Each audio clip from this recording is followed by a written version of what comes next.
Öyle havayı da var ha.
Ee, 2009-2020'de yaptıkları çalışmalarda, sismik çalışmalarında ilk petrolü Gabar Dağı'nda Esma Çevik Kuyu'la bir olarak keşfettiler.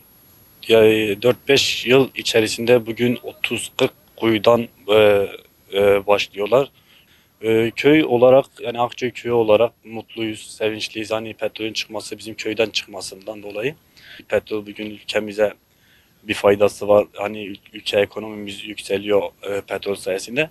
Gençlerin de tabii talepleri var. İş sahaları, iş istihdamı falan açılsa hani gençler mevsimlik işçi olarak Manisa gibi yerlere gideceğine gün kendi kapılarının önünde Türkiye Petrolleri büyük sahalar açtılar. Kendi kapılarının önünde, evlerinde, daha kendi dağlarında çalışmak istiyorlar.